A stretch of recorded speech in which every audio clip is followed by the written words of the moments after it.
प्रस्ताव हैं ये केवल HKRN को लेकर के ही है, ना कोई HPSC को लेकर के हैं, ना कोई स्टाफ सिलेक्शन कमीशन को लेकर के हैं, ना बेरोजगारी को लेकर के हैं। थोड़ा सीमित रखेंगे तो उसमें थोड़ा सबकी संतुष्टि भी होगी, जो प्रश्न चाहिए। एक मिनट, ऐसे नहीं वरुण जी, ऐसे बिल्कुल नहीं, बिना पूछे नहीं, नहीं, आप चल बैठिए। तो इसलिए एक तो विषय है। दूसरा मेरा कहना है कि HKRN एक विशेष पर्पज से बनाया गया है, और जैसा पहले मंत्री जी ने भी उसमें बता दिया और हमारी बहन किरण जी ने भी उसको स्वीकार किया कि ये आउटसोर्सिंग का जो ठेकेदारों के माध्यम से हम भर्ती करते थे, लोगों को लेते थे, ये उसका एक विकल्प है।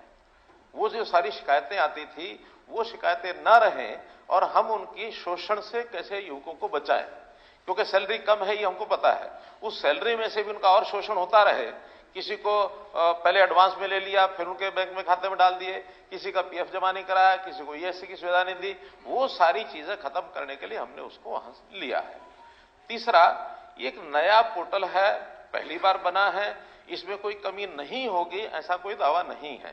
कुछ कमियां इसमें मान लो है तो चर्चा में से निकलेंगे, उसको ठीक किया जाएगा, निश्चित किया जाएगा। चौथी बात, इसमें भर्तियां अभी मात्र 4-5 हजार ही हुई है, बाकी तो जो पिछले ठेकेदारी पर चल रहे थे लोग उनको इसमें पोर्ट किया गया है ताकि वहां की सूची से निकाल करके इसमें डाल दिया जाए। जो कठिनाइयां उनको वहां आ रही हैं वो यहां बंद हो जाए, और उनकी सहमति से ये सब कर रहे हैं, बिना सहमति के नहीं कर रहे। बल्कि एक जांच का विषय हम जांच करेंगे कि जो पहले भर्तियां आउटसोर्सिंग हो रही थी उसका ना तो कहीं हमारे HR डिपार्टमेंट में HKRS में कोई रिकॉर्ड होता है, ना उसकी तनख्वाहें हमारे सिस्टम में से DD उसमें से जाती हैं। वो तो ठेकेदारों के माध्यम से उनको पैसा इकट्ठा जाता है, वो आगे दे देते हैं, नाम की लिस्ट देते हैं। हजारों लोग अभी भी बकाया हैं जिनके नाम पोर्ट भी नहीं कर रहे वो, और वो मिल भी नहीं रहे, कोई शिकायत भी नहीं है। तो कहीं ना कहीं हो सकता है नीचे कोई गड़बड़ ठेकेदारों के लेवल पर रही होगी कि नाम कितने ही दे दिए, लगाए कितने, और उसमें फिजिकली लोग हैं कि नहीं हैं, ये भी एक हमको ध्यान में आ रहा है, लेकिन जांच का विषय भी करके बताएंगे। और मैं कोशिश करूंगा कि अगले सत्र में ये सारा डाटा भी आपको बता सके। एक बहुत बड़ा ऐसा जो गलत दिशा में एक विषय चला हुआ था उसको ठीक करने के लिए सब कर रहे हैं। स्पष्ट इसमें है कि ये पक्की नौकरी नहीं है, ये आउटसोर्सिंग की नौकरी है, कच्ची नौकरी है, 1 साल के लिए प्रारंभ में होती है। हर साल 1-1 साल के लिए ही अगर जरूरत होगी तो एक्सटेंड किया जाएगा। इनकी जगह पर अगर पक्की नौकरियों को लोग आएंगे HPSC HSSC के, तो ये लोग हटने ही हैं, ऐसा नहीं कि नहीं हटने हैं। तीसरा, ये जो मेरिट की बात बार बार हो रही है, देखिए मेरिट तो हमने योग्यता को, जो उनकी योग्यता, मिनिमम योग्यता इंटेंडिंग डिपार्टमेंट ने हमको कही है कि हमको इस योग्यता के लोग चाहिए। अध्यापक हैं तो अध्यापक के लिए TGT की ये योग्यता वो पूरी करें, PGT के लिए ये करें, जो भी कोई सब्जेक्ट है सब्जेक्ट के हिसाब से ये करें, और साथ में उनका HTET का टेस्ट भी पास हुआ होना चाहिए। बल्कि कुछ एक पहले से जो भर्ती की गई थी उसमें अभी चूंकि HTET की लोग नहीं थे तो उस समय उनका कि जल्दी चाहिए, क्योंकि अगर टेम्परेरी लोग चाहिए तो इसलिए चाहिए कि हमारा HPSC में HSSC में टाइम ज्यादा लगता है। भर्ती शुरू करने के बाद 6 महीने साल भी लगते हैं, हम और आप सब पहले करते रहे हैं।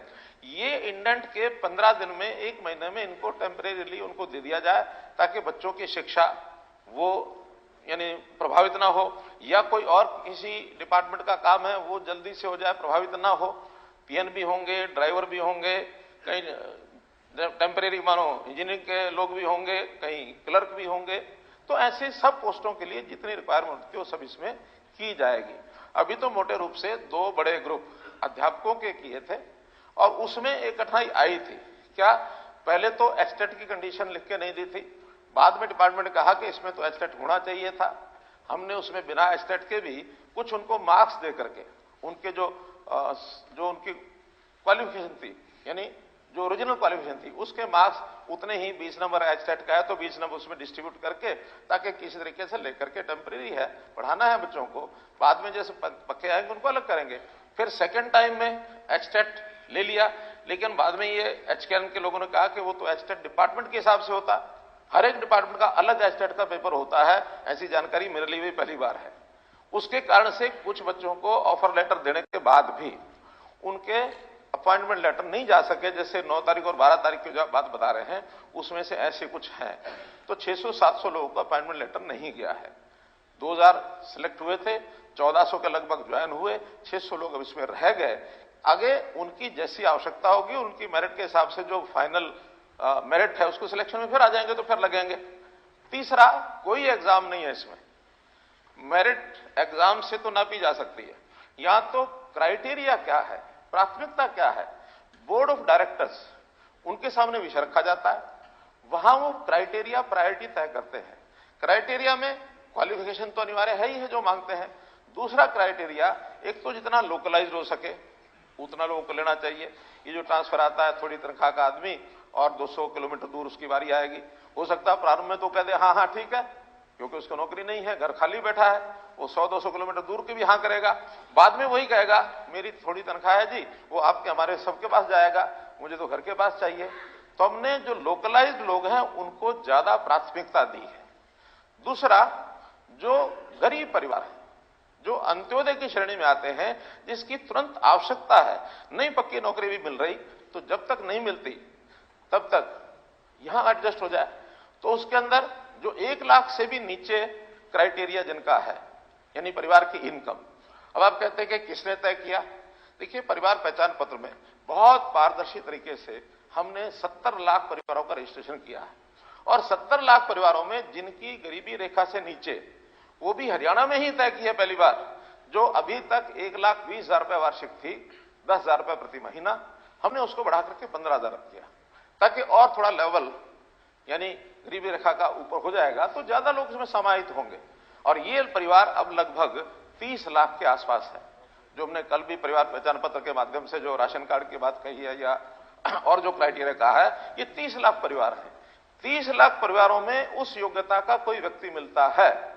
और आयु भी ये जो 30 और 35 साल के आसपास का है, इसको प्रायोरिटी दो, क्योंकि इससे बड़ी आयु का व्यक्ति भी वो कहीं ना कहीं एडजस्ट हो चुका है।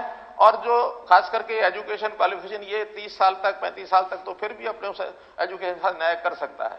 बाकी चीजें बड़ी आयु का व्यक्ति शायद उतना न्याय, हमने हालांकि 45 साल 47 साल भी आयु रखी हुई है, रिजर्वेशन में 47 साल है।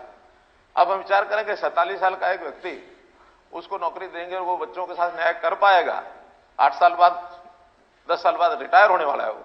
तो इसलिए एक आदर्श आयु की जो सीमा जिसकी बहुत ज्यादा जरूरत है वो 30 और 35 साल का है, उसको प्रायोरिटी।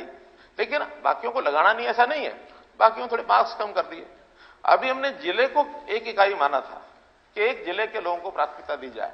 विचार आया कि जिला भी कई बार बड़ा होता है, अब सिरसा जिला, डवाली भी वही है और नाथुर चोपटा भी उसी में है, डिंग भी उसी में है, दोनों का मिलाकर के 80 किलोमीटर की दूरी है। तो इसको ब्लॉक के हिसाब से एक श्रेणी बनाई जाए कि ब्लॉक के अंदर है तो ज्यादा मार्क्स दिए जाए, जिले में थोड़ा उससे कम दिए जाए, एडजॉइनिंग जिले में और कम दिए जाए। और हमारी कोशिश है कि ऐसी कच्ची नौकरी जो है वो एडजॉइनिंग जिले से ज्यादा दूर के व्यक्ति को बेशक भी टाला जाए, वहां कहीं जरूरत पड़ेगी वहां देखेंगे। इसलिए ये सारे क्राइटेरिया जो बनाए हैं, इस क्राइटेरिया के आधार पर योग्यता, हाँ अनुभव। एक प्रारंभ में ये था कि एचकेआर में शुरू में जो अनुभवी लोग हैं, जो हरियाणा सरकार के ही किसी विभाग से, बोर्ड कॉर्पोरेशन से, क्योंकि वहां वो कच्चे नौकरी वाले हटते तो हैं ही हैं। जैसे ही हमारा जोर है कि एचपीएससी की, एचएससी की नौकरी को बढ़ाओ, जब वो बढ़ाएंगे तो उनकी जगह जो लगे हुए हैं उन्हीं पोस्ट के अगेंस्ट ही हैं, वो हटेंगे तो उनको पहले प्राथमिकता दो, अनुभव के मार्क्स अलग से दो। अनुभवी लोगों को सबको रजिस्टर कराया था, जिनका अनुभव नहीं था उनका नहीं कराया था। विषय आया कि प्राइवेट अनुभव को भी इसमें शामिल करो। प्राइवेट अनुभव की ऑथेंटिसिटी कोई नहीं कर पाएगा, क्योंकि प्राइवेट के अनुभव की सर्टिफिकेट कौन लेके कहां से आएगा? कोई आपके हमारे हाथ में है कुछ? किसी भी फैक्ट्री से, किसी भी कंपनी से प्राइवेट का सर्टिफिकेट बना के लाएगा और फिर वो बाद में कहेंगे कि ये सब तालमेल हो गया, खेल हो गया। तो इसलिए जो ऑथेंटिसिटी जिस डिपार्टमेंट की है, बोर्ड कॉर्पोरेशन की है, अनुभव उसी का माना जाएगा और किसी का अनुभव भी हम मान नहीं सकते। तो ये अनुभव का विषय। फिर इसमें कल क्या होगा? आखिरी जिंदा जायब है। 21 साल के बाद, 2 साल 4 साल बाद इसकी जगह कोई आएगा, ये हटेगा। अब सारी उम्र के लिए लगने वाला नहीं है। हम ये कहते हैं कि अच्छा सारी उम्र की चिंता है इसकी, वो तो पक्की नौकरी वाला ही सारी उम्र का उसका प्रावधान है। जो कच्ची नौकरी के, ठेकेदारी के या हरियाणा कौशल रोजगार के, इनको सारी उम्र के लिए हम कोई व्यवस्था बना नहीं सकते, ना हमारा कोई इसके अंदर कोई स्टैच्यूटरी कोई प्रावधान हो सकता। एक साल मैंने बताया, वो 3 दिन का मैंने बताया, वो योग्यता के अंदर गड़बड़ हुई है। उसमें 600-700 लोग बचे हैं जिनकी योग्यता पूरी नहीं थी, लेकिन उनको ऑफर लेटर चला गया, अपॉइंटमेंट लेटर नहीं दिया। केवल 12 तारीख को, जो आप बता रहे 9 तारीख को ऑफर लेटर गया होगा। ऑफर लेटर देखो, मेरे पास उसका क्या लिखा है उसमें, अपॉइंटमेंट लेटर लिखा है, पंचकुला के आदेश क्रमांक 6/12/2022 को PGT 2 दिनांक 7/12/22 के अनुसार श्रीमती वाणिज्य प्रवक्ता रेगुलर नियुक्ति होने के कारण उन्होंने 9/12 को पूर्व ज्वाइन किया। जो 6/12 को ऑर्डर दिया था, इसने ज्वाइन किया था। अतः आप अपने दिनांक 9/12 को पूर्वी दोपहर कार्यभार से मुक्त किया जाता है। चलिए, 6 को ज्वाइन किया है और मुक्त किया है, तो अपॉइंटमेंट लेटर तो नहीं है ना जी, अपॉइंटमेंट लेटर नहीं है, ये तो लिविंग का है। अपॉइंटमेंट लेटर के अंदर क्या लिखा है? वो ऑफर लेटर है। स्पीकर साहब, ज्वाइन किया जब तो मुक्त किया है। मैं क्या कर रहा हूँ, अपॉइंटमेंट बगैर अपॉइंटमेंट ज्वाइन कर लिया। मैंने पहले तारीख को ज्वाइन किया, 9 को मुक्त कर दिया। अध्यक्ष जी, वो तो माना अध्यक्ष जी, मैंने पहले कह दिया है, कुछ माना गलतियां अगर हुई हैं उनको ठीक करेंगे। ऐसे जो केसेस हम देख लेंगे, एक बार ज्वाइनिंग हुई है तो उनको वापस जो भी उनकी योग्यता होगी, आखिर हर योग्यता के लोगों की डिमांड तो आएगी। अभी इसके बाद जो और विभागों की डिमांड्स हैं, क्योंकि ये अध्यापकों का ही पहले 2 चरणों में अभी किया है, उसमें कठिनाइयां ध्यान में आई हैं। अब नए सिरे से जो कठिनाइयां उसमें आई उनको दूर करके मैं स्वयं, जो हमारे इस काम को देख रहे हैं, मेरे साथ डिप्टी प्रिंसिपल सेक्रेटरी अपना पांडुरंग, KM पांडुरंग, इस सारे विषय को देखते हैं। मैं उनको कहूंगा कि इन कठिनाइयों को दूर करके आगे इसको ठीक करेंगे। लेकिन मैंने बताया कि ये सारी हमारी बिल्कुल क्लियर कट है, और कहीं भी किसी की तरफदारी करके और कोई पर्ची दे के लगता है, ऐसा मैं गारंटी से इसलिए कह सकता हूं कि सारे सिस्टम को समझ करके मैं क्या कर रहा हूं के मामले में FIR दर्ज हुई है। FIR दर्ज हुई है, इसीलिए कानपुर के मेडिकल कॉलेज में। तो ये कितने हो गए, नहीं, मैं पकड़ा जाए वो पकड़ा जाए। भाई जो कोई काम आपका तो कोई हुई नहीं। नहीं, ऐसा नहीं है। अभी हमारे उसमें नोटिस में नहीं है। FIR HKRN के कारण से हुई है, तो इसके जानकारी में लेकर के उसके ऊपर कार्रवाई करेंगे। अरे भाई, अभी नहीं पता तो बता देना, कार्रवाई करेंगे। मैं कह रहा हूं, अगर कहीं इस प्रकार का जानबूझ के किसी ने अपने नाम उसमें घुसेड़ दिए तो उसकी कार्रवाई करेंगे। मैं इसलिए कह रहा हूं कि अध्यापकों के दोनों बार जो 2074 और 2049, इन लोगों की जब उसके अंदर अवसर इनको जिनको देना था, उसका क्राइटेरिया समझ करके मैंने स्वयं बटन दबाया, और स्वयं बटन दबाने के बाद दोनों बार 10-10 लोगों से मैंने फोन भी किए। एक ने कहा जी नहीं, अभी तो कोई समाचार नहीं। मैंने कहा फोन बंद करो, अपना फोन में देखो उठा के, तुम्हारे पास कोई मैसेज आया है? 5 मिनट बाद फोन आया, हाँ जी मैसेज आया है। तो इसलिए उनको हाथों हाथ बटन दबाते हैं, हाथों हाथ उनको मैसेज ये पहुंचता कि आप फला जगह जाकर के, हाँ, आपको अपना वो डालना पड़ता, उनको अपना नंबर डालना पड़ता, फिर उनको स्कूल का स्थान पता लगता कि इस स्कूल में आप 15 दिन के अंदर जाके ज्वाइन करें। 15 दिन में ज्वाइन नहीं करता, फिर उनको मैसेज आता आपका नाम इसमें से खत्म, काट दिया। क्योंकि लंबा समय का मामला नहीं है, हमने और भी नए लोगों को उसमें लगाना है। इसके बाद हमारे पास जो बहुत बड़ा डाटा वो है परिवार पहचान पत्र का। परिवार पहचान पत्र में से अब हम आगे इस क्राइटेरिया गरीबी के हिसाब से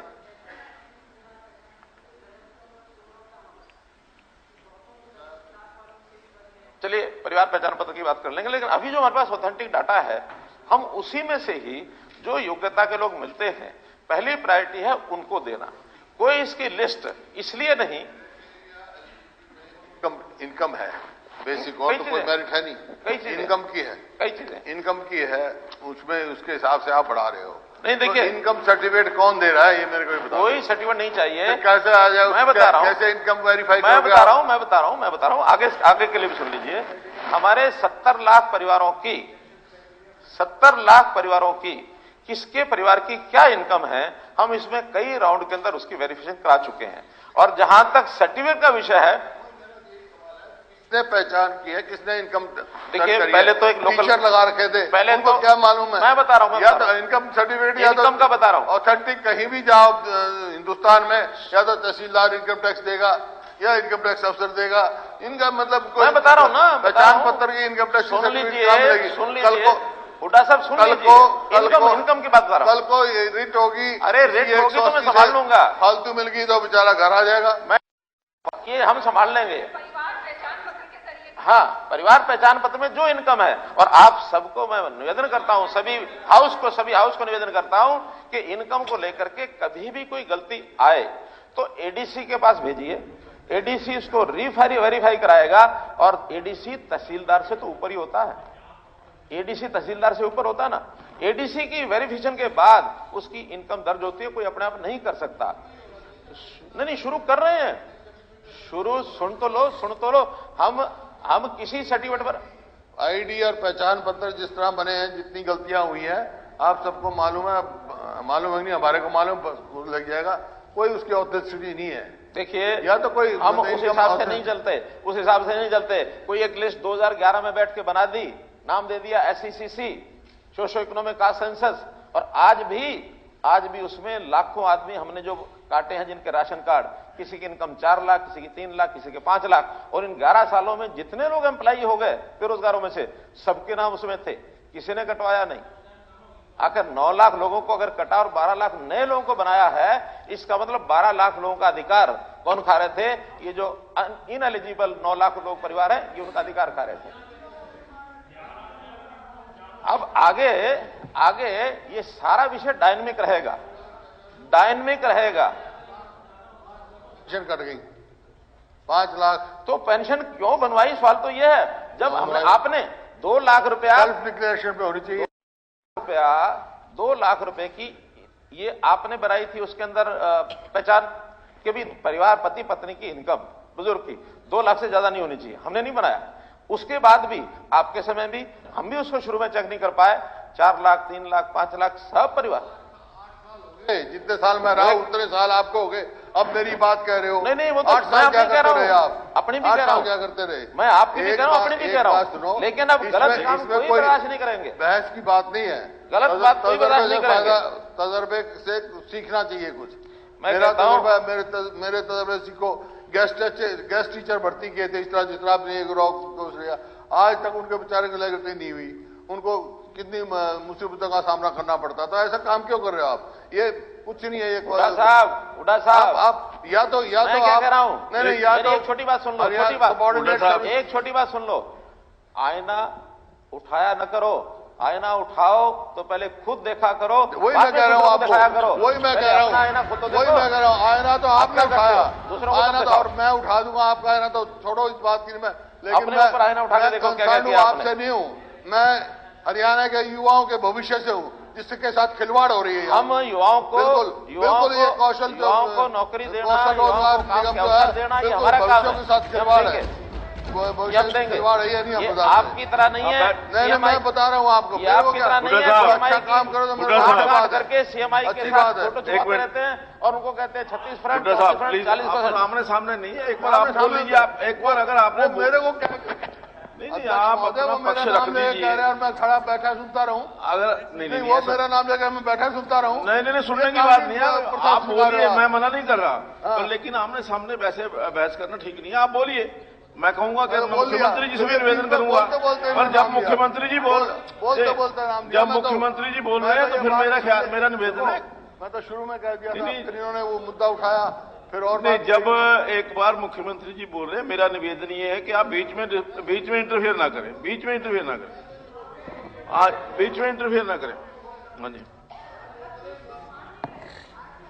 हाँ जी, वो मान रहे हैं सुधार करने की होगी, जरूरत करेंगे। मैंने बताया कि कोई कमी रही है उसको सुधार करेंगे, लेकिन केवल इसलिए कि हमने किसी बात का यानी केवल विरोध करना है, वो विरोध करने के लिए। और मैं एक और बात बता रहा हूं, हमारे सारे समय में जितने काम हुए हैं उसमें कुछ शब्दों का कटाक्ष हमारे विपक्षी मित्र करते हैं। क्या करते हैं? हम आएंगे PPP को खत्म कर देंगे, हम आएंगे पोर्ट उड़ा देंगे, हम आएंगे मेरिट वेरिट को फाड़ के फेंक देंगे। मैं क्या कह रहा हूं, मेरी बात पूरी सुन लो, मेरी बात पूरी सुन लो, उल्टा साहब मेरी बात पूरी सुन लो। नहीं मैं तो अभी बात बोल लेना, तो फिर उसके बाद आप बोल लेना। मेरी बात सुन लो, बात बोल लेना ना, मेरी बात सुन लो, मेरी बात पूरी सुनो। मैं आज इस सदन में बहुत ही दावे से कह रहा हूं कि जितनी बार ये ज्यादा बोलेंगे कि पीपीपी खत्म कर देंगे, मेरिट वेरिट को फाड़ देंगे और ये सब टाइटल, अरे आपने नहीं कहा किसी और विपक्ष, मैंने आपका नाम नहीं लिया, मैंने इनका नाम नहीं लिया, मैंने इनका नाम नहीं लिया, मैंने कहा कि विपक्ष के लोग कहते हैं, विपक्ष के लोग खाली ये नहीं है, विपक्ष के लोग और भी हैं, विपक्ष के लोग ये हैं और कह रहे हैं कि पोर्टल वोटल सरकार भी पोर्टल से चला लेना, विधानसभा भी पोर्टल से चला लेना। विधानसभा तो नेवा से चल रही है, ये पोर्टल से ही चल रही है और ये पोर्टल तो खूब लागू करेंगे। इन पोर्टल से ही ये भ्रष्टाचार का जो खाना है ये सब खत्म करेंगे और ये पोर्टल के माध्यम से ही जो बेरोजगारी, मैं कह रहा हूं हमने इतना कर दिया है कि इसकी तकलीफ इतना कर दिया है कि तकलीफ क्यों हो रही है? तकलीफ इसलिए हो रही है कि जो इनके सहारे से जो लोग, एक फौज खड़ी हुई थी जो कमीशन खाने और जो तरह तरह की दलालियां करनी, आज वो सारी खत्म हो रही है और सब लोग बेरोजगार हो रहे हैं। वो बेरोजगार का आंकड़ा बार बार इसीलिए गिरा रही है कि लोग बेरोजगार हो गए। तो इस बेरोजगारी की लंबी लाइन जो उस प्रकार के लोग हैं उनकी सबकी लगने वाली है। एक मिनट उनको मुख्यमंत्री जी, मलिक साहब, दुगला भगत मत बनो। आपके लीडर खड़े हैं, भारी करप्शन है प्रदेश में, कोई पहचान नहीं किसी। आपके लीडर खड़े हैं, वो आपका, लेकिन मैं बहुत सारी बातें करना चाहता हूं।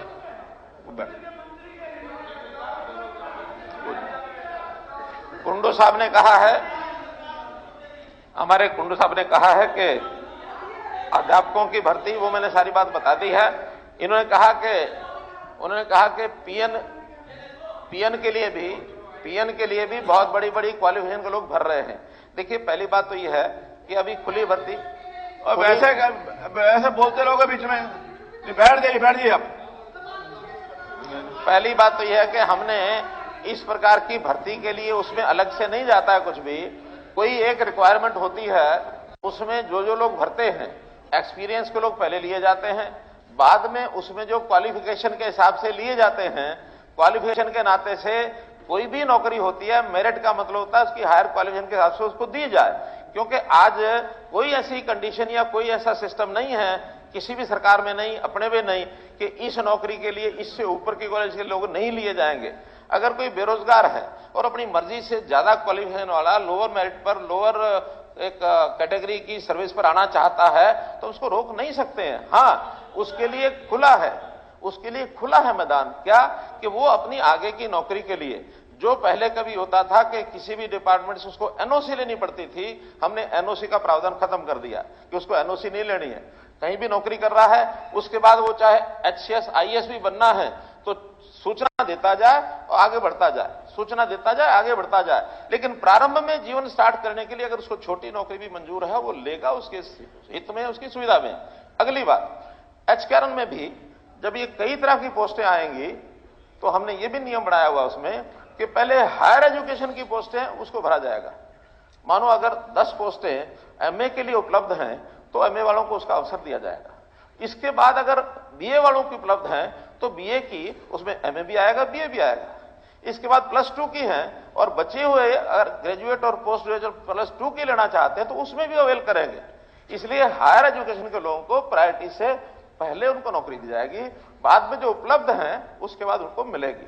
तीसरा, हम HPSC, this reservation for SC OBC वो क्यों नहीं फॉलो कर रहे हैं जो बाकी जगह है? नहीं, इसमें करते हैं। क्या करते हैं कि इसमें सबसे पहले रिजर्व्ड कैटेगरीज के लोगों को उसमें से निकाल के दिया जाता है। अगर मानो रिजर्वेशन का क्राइटेरिया पूरा हो जाता है, सपोज एससी 20% हो गए, BCA, BCB 11 और 16 जो है उनके लोग लिए जाते हैं।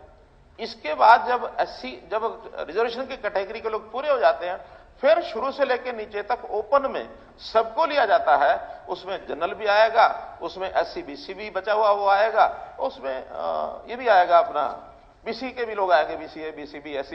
तो इसी कारण से अभी तक HKR में जितनी भर्तियां की गई हैं उसमें 37% जो है वो SC के लोग हैं, 37%। BCA 27.4 है, 27 चाहिए, इसलिए वो कहीं कम नहीं हुए। हाँ, यदि कहीं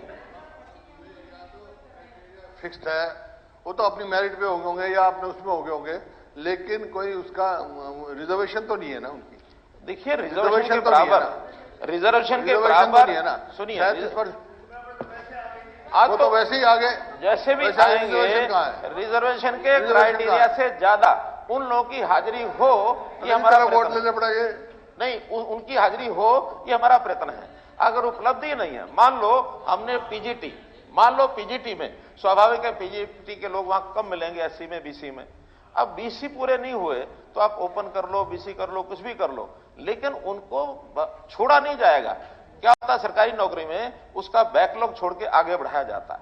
ये चूंकि टेम्पररी नौकरी है, हमें अर्जेंट आदमी चाहिए काम करने वाले। अगर किसी रिजर्व कैटेगरी में लोग नहीं है तो उसको सब में से भर करके उस साल के लिए लगा लिया जाएगा।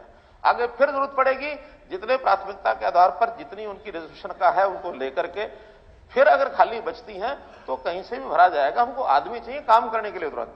हम उस इंतजार में रहेंगे तो वो इंतजार में फिर ये पोस्टें फिर खाली पड़ी रहेंगी, फिर इसका नंबर बढ़ाना पड़ेगा। तो जितना नंबर दिया हुआ है उसके हिसाब से इसको भर्ती किया जाता है। मैं बता रहा था लिस्ट की बात। लिस्ट इसलिए नहीं कि जो क्राइटेरिया तय कर लिया, उस क्राइटेरिया में अपर जो लोग आते हैं उनको सबको ऑफर लेटर भेज दिया जाता है, क्योंकि कोई लिस्ट तो बहुत लाखों की बनेगी, सबको डाल ही नहीं सकते हम। तो जो क्राइटेरिया है उसमें जिनकी सिलेक्शन आ गई वो कंप्यूटराइज्ड है, कंप्यूटर ने ले लेना है। हाँ, एक चीज जो अभी तक नहीं हो रही थी उसको हम करेंगे कि क्राइटेरिया के मार्क्स क्या क्या हैं, वो आज के इस विषय में ध्यान में आ रहा है, इसको ओपन करेंगे।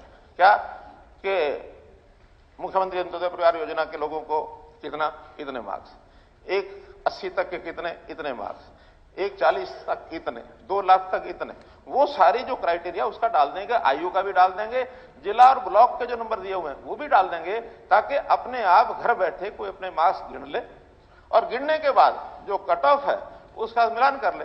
अगर कट ऑफ से नीचे गया तो नौकरी नहीं मिलेगी, कट ऑफ से ऊपर आ गया तो क्राइटेरिया की आपने बात कही अच्छी है, गरीब से गरीब आदमी को मिलनी चाहिए, प्रायोरिटी मिलनी चाहिए, लेकिन ये तय कौन कर रहा है इस बात का सवाल है।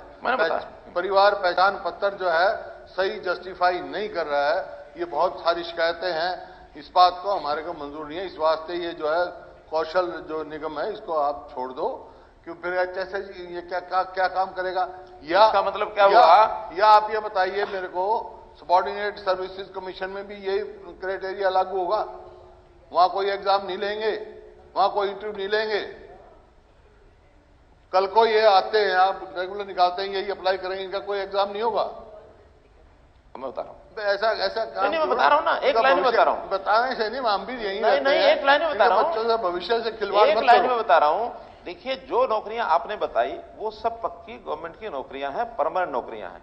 परमानेंट नौकरियों का क्राइटेरिया एकदम अलग होता है, लेकिन जो कच्ची नौकरी है, आउटसोर्सिंग की नौकरी है, टेम्परेरी 1 साल के लिए है, हम जरूरतमंद को दे रहे हैं, इसका और उसका कोई मुकाबला नहीं कर सकते। ये सब लोग अपने जो वहां का क्राइटेरिया है उसके हिसाब से अप्लाई करेंगे, कर सकते हैं, एग्जाम देंगे, पास होंगे, क्यों नहीं होंगे। अभी देखिए, पक्की नौकरियां खत्म कर दो, देखिए सब कच्ची भर्ती अब इसके लिए भी एक और नई घोषणा कर रहा हूं मैं, एक नई घोषणा कर रहा हूं। सुनिए, देखिए समय समय पर बहुत से चेंजेस व्यवस्था में, सिस्टम में होते रहते हैं। उसमें सबसे बड़ा एक चेंज होता है कि किस विभाग में कितनी पोस्टें चाहिए, कितनी जरूरत है, कितने लगे हैं, कितने खाली रह गए। समय के हिसाब से बहुत चेंजेस में होते हैं। अब 2 चेंजेस मैं आपके ध्यान में ला रहा हूं। एक चेंज तो टेक्निकल युग आ गया है। अब इस टेक्निकल युग में फिर वही बात पोर्टल वाली कि आईटी के जमाने में बहुत चीजें अब आपकी ऑनलाइन हो गई हैं। जो मैनुअली जितने लोगों की पहले जरूरत होती थी अब उतने लोगों की जरूरत रही नहीं है। अगर हमको अच्छी सरकार की व्यवस्थाएं बनानी है, यानी इसको इफेक्टिव करना है, समय पर करना है, कॉस्ट इफेक्टिव करना है, तो हमको हर विभाग के सिस्टम को रैशनलाइज दोबारा से करना पड़ेगा। कितनी जरूरत है, आप जरूरत है उस हिसाब से पोस्टें अपनी सैंक्शन कराएंगे, नए सिरे से हर साल फिर जरूरत पड़ेगी फिर सैंक्शन कराएंगे, और अगर कहीं ज्यादा सैंक्शन पहले से हैं, आज जरूरत नहीं है, उनको कम करने की भी आवश्यकता पड़ेगी, कम भी करेंगे। लेकिन यह काम सरकार अपने आप नहीं कर सकती। हमने बहुत कोशिश कर ली विभागों में, विभाग का अपना एक सोचने का तरीका रहता है। तो इसके लिए हम जो विचार किया है वो ये किया है कि हम एक रैशनलाइजेशन कमीशन ये बना रहे हैं, और रैशनलाइजेशन कमीशन इंडिपेंडेंटली वो हर एक विभाग में किस पोस्ट की कितनी संख्या की जरूरत है वो हमें रिपोर्ट देंगे। उसके बाद डिपार्टमेंट इसको स्वीकार करेगा, और स्वीकार करने के बाद ज्यादा बढ़ाने की जरूरत है बढ़ाएंगे, कम करने की जरूरत है कम करेंगे। अब इसका दूसरा साथ में उदाहरण बता रहा हूं। बात आती है स्कूलों में, वही बता रहा हूं। 1400 स्कूल से लेके 9700 मैं बता रहा हूं, स्कूलों में टीचरों की पोस्ट का खत्म हो गई, बता रहा हूं। ऐसा तो नहीं होगा, बता रहा हूं। बेरोजगारी बढ़ रही है, जब तो नंबर 1 आ गए हम बेरोजगार, और ये मैं बता रहा हूं के चक्कर में बेरोजगारी बढ़ा दोगे। हाँ नहीं, बेरोजगारी पर भी बोलूंगा। आज मैंने अगर थोड़ा संभाला तो इसलिए संभाला कि सबकी तसल्ली हो जाए। जहां तक स्कूलों की बात है, पहली बात तो हम ये ध्यान करें, अब जो वो बात जो मैं बता रहा हूं पता नहीं उस पर हम खुश होंगे या चिंता का विषय होगा। हमारी आबादी की दर अब लगातार कम हो रही है। आबादी की दर लगातार कम हो रही है। 0 से लेकर 10 साल तक हमारी आबादी जो है अब मात्र 12% है, 9% है, और 10 साल से 20 साल तक 12% है, 20 साल से 30 साल तक ये 18% है, यानी 10-10 साल के। आखिर नीचे का बैच ज्यादा हो तो ऊपर स्वाभाविक है, प्राकृतिक तौर पर कुछ ना कुछ कम होने की एक संभावना बनी रहती है। लेकिन नीचे कम है और ऊपर ज्यादा है, इसका मतलब है कि हमारी आबादी की दर कम होती जा रही है। और आबादी की दर अगर कम हो रही है, ये आंकड़े मेरे ऑथेंटिक आंकड़े हैं, वो कहीं से भी आप इसको इंक्वायरी कर लेना। जब आबादी की दर कम हो रही है तो स्कूलों के बच्चे क्या होगा, कम हो जाएंगे। जब कम होंगे तो हमें उस सिस्टम को रिवाइज तो करना ही पड़ेगा। जेबीटी की बात आती है। जेबीटी आज जितनी सैंक्शन पोस्ट हैं उसमें आज भी 40,000 35,000 खाली दिखाई जाती हैं। ये 40 ठीक आंकड़ा मुझे ध्यान करना पड़ेगा, लेकिन खाली दिखाई जाती हैं। जबकि आज हमको गेस्ट टीचर लगाने के बाद वो टीचर हमारे सरप्लस हो गए प्राइमरी में। और सरप्लस को बचाया कैसे जाए, तो मैंने पिछली बार भी सेशन में बताया था कि जो नॉर्म था 1:30 गीता जिसमें यहां करेंगी, नॉर्म्स 1:30 था, उसको हमने 1:25 किया, ताकि ये गेस्ट टीचर इनको हम खपा लें।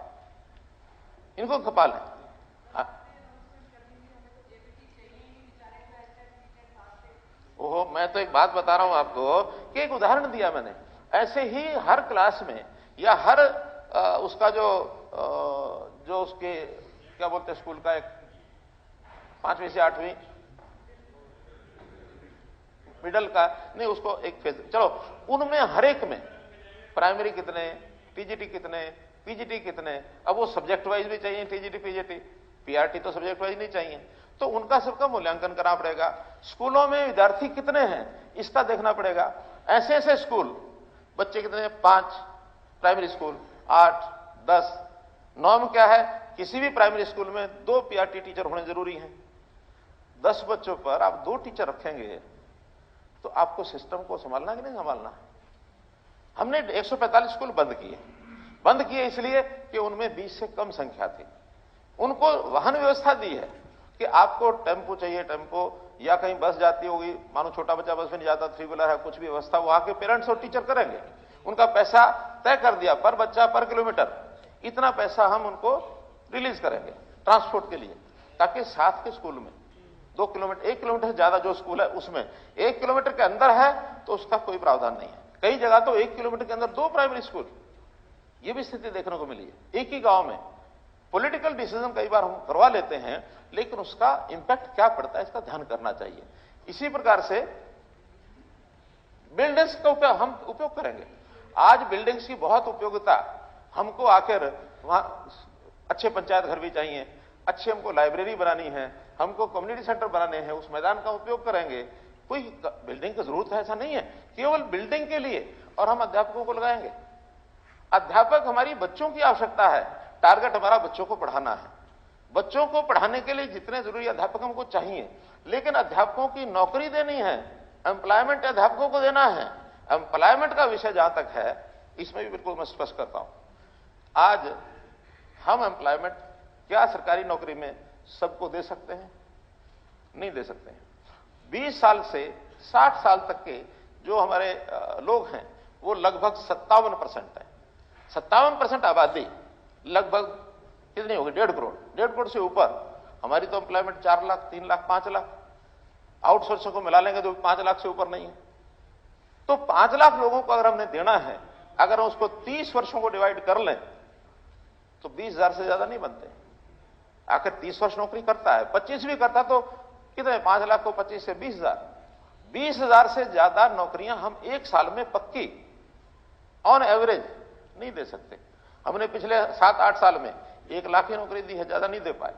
और अभी भी और 2 साल में 50-60 हजार, 1 लाख जितनी भी बनेंगी, हम उसमें सारा प्रयत्न कर रहे हैं कि हम अपनी सारी पोस्टों के हिसाब से, जरूरत के हिसाब से, नोट पोस्टों के हिसाब से, जरूरत के हिसाब से एचपीएससी की नौकरी एचपीएससी में, स्टाफ सिलेक्शन कमीशन स्टाफ में, और जहां इमीडिएट जरूरत है एचकेआर में दे करके जल्दी से जल्दी भर्ती को पूरा किया जाए। ये बैकलॉग कोविड के दिनों का जरूर हमारा हुआ है, उसको सबको हम पूरा करेंगे। तो इसलिए मैंने रोजगार पर भी बताया, एचकेआर पे बताया, क्राइटेरिया भी बताया, मेरिट जो है केवल क्वालिफिकेशन है ये होगी। कोई भाई भतीजावाद, कोई किसी के साथ ऐसा नहीं है कि किसी के कहने पर हमने, मैं आपको चैलेंज करता हूं, हमारे जितने विधायक है, मैं आपको चैलेंज करता हूं, मैं यहां पहली बात तो एचकेआर की करो, अभी आप, मैं उसके पर भी बोल दूंगा जब बोलूंगा, लेकिन उस पर भी 1 घंटा मुझे लगेगा, एचपीएससी और एचएसएस में 1 घंटा और लगेगा मुझे। नहीं, अभी एचकेआरएन, मैं एचकेआरएन का चैलेंज कर रहा हूं।